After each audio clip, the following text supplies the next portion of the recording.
Io ho giurato fedeltà a Cosa Nostra. Dove ne vai? Ma perché ti giri giusto ora? Che cose si mettono buone, ma sì. I don't know about magic. I was called it the Shining.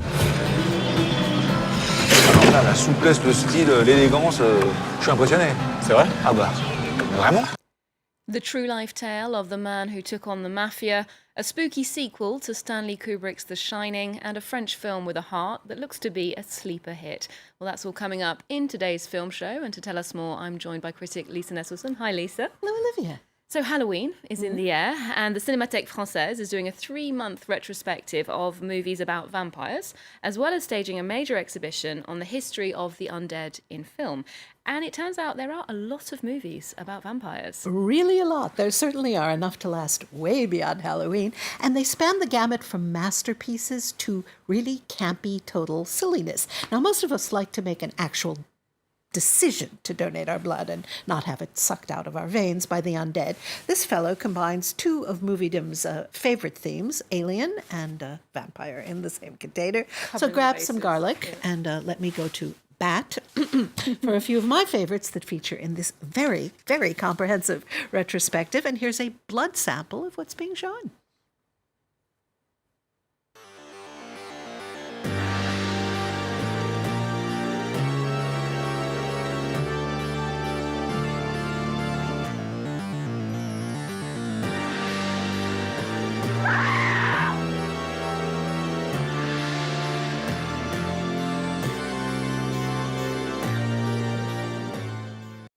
Low lighting, definitely a theme there. So what were the highlights for you? Well, Nosferatu from 1922 has never been bested for sheer convincing creepiness. That was his shadow going up the staircase.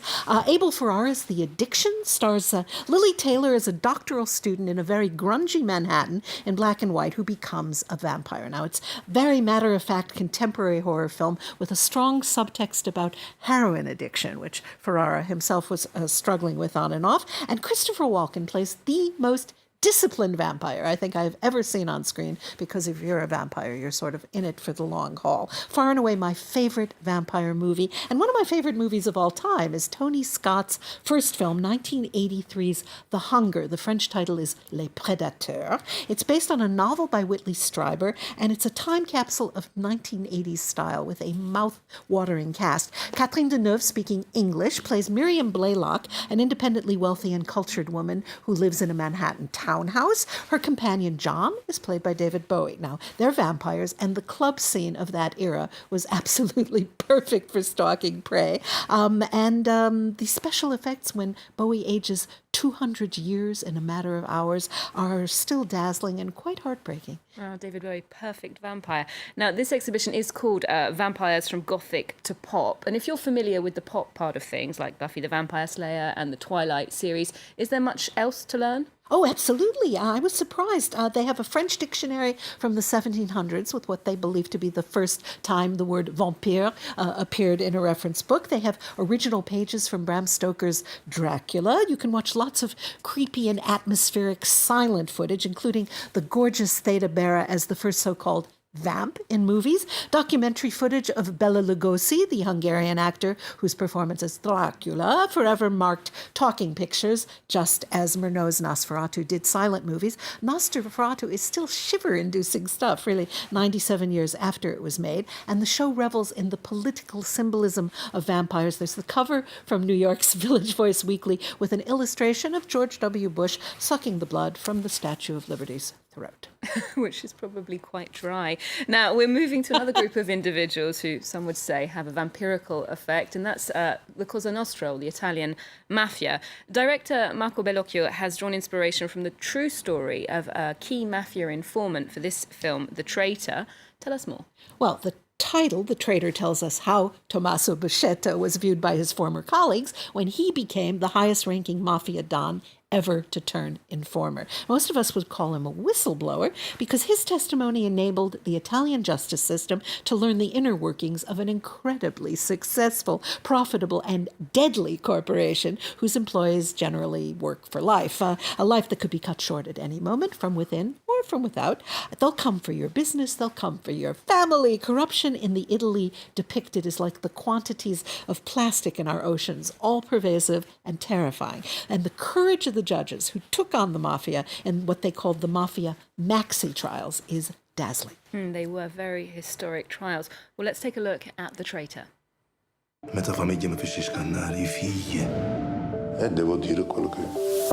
Lei adesso diventerà una celebrità. Ma cercheranno di distruggermi.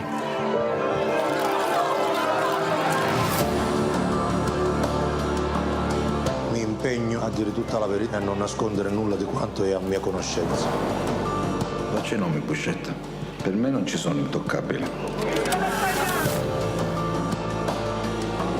Perché il teste mente su ogni cosa. Now, this film was in competition at the Cannes Film Festival in May, and some people remark that the courtroom scenes featuring Buscetta as the star witness feel like a bit of a circus. Indeed, they do, but if you look up the authentic testimony, say on YouTube, you'll see that Buscetta's accounts of the criminal hierarchy in Sicily have actually been faithfully recreated.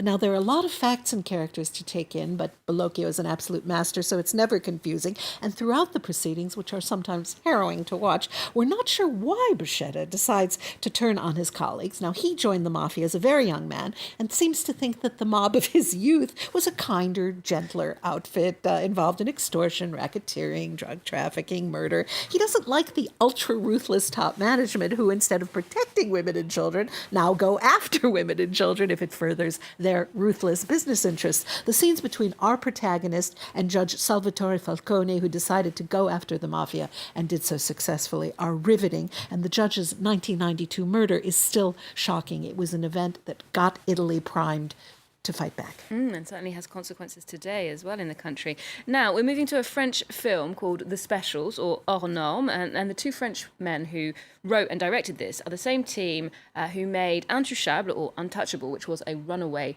hit. Tell us more about this latest film. Well, this is an inspiring film about dedicated people doing impossible work that nobody else wants to do. It's based on the true story of two real non-profit organizations, one run by an observant Muslim, the other run by an observant Jew, and they show infinite patience in trying to care for severely developmentally challenged people whose families and the official healthcare system just can't handle, at least not around the clock. Vincent Cassel plays Bruno, a can-do middle-aged Jewish guy with no private life to speak of, because he puts all of his energy into trying to care for about 40 people in desperate need of attention who can't function on their own. And Reda Kateb plays Malik, who runs a nonprofit association designed to train able-bodied but at-risk young people for professional placement, caring for mentally challenged people. By the time people land in Bruno's hands, they've probably been woefully neglected, may have been tied up and over-medicated in horrible hospitals, and are prone to acting violent out of frustration at not being able to communicate normally or indeed grasp what constitutes normal behavior. These are shoestring operations held together by dedication and necessity. This is so often the case. Now, let's take a look at Vincent Cassel and Reda Kateb in action. La souplesse, le style, l'élégance, je suis impressionné. C'est vrai? Ah bah, vraiment? J'ai encore un peu de mal avec le saut de biche, mais je m'entraîne. Bon, et t'as eu mon message? Tu m'as trouvé quelqu'un là pour me sortir de la salpêtrière? J'ai un petit en formation, il est un peu vert, il a besoin de bouffer du terrain. Je pense que ouais, il peut être bien. Mais il est où? Dylan! Ramène-toi! Viens! Ok! Je vais venir avec vous. Je veux bien. Ouais, je vais venir avec toi. Ouais, viens. Now, we get to know some of the characters. For example, Joseph, who loves washing machines, can watch vintage washing machine ads all the day long, but his widowed elderly mother is very worried about what's going to happen to him someday. There's Valentin, who suffers from serious autism, wears a sort of boxing helmet all the time because he has a way of banging his head. These portraits are convincing. What's the best way to talk to somebody in constant distress? Can a guy who loves washing machines get a regular job and not bother his co-workers? Now, this movie opened last week and is doing very, very well at the box office. It's tricky to talk about for me because it has its heart in the right place 10 times over. Cast of professional actors interacting with real developmentally challenged and autistic people in some places. But I was bored much of the time. I'm almost certainly in the minority of viewers on that reaction because I heard people on either side of me on a sneak preview saying, I really enjoyed that. But I've seen other films on a similar topic that have touched me more. This isn't doing anything wrong in strictly filmic terms. It just didn't grab me. I admire the people who do this work in real life, but the film depiction of them left me lukewarm, so you can start #Heart of Stone if you want to. Well, I'm sure that a lot of French people don't agree with you, given, as you said, the impressive box office that it's had so far.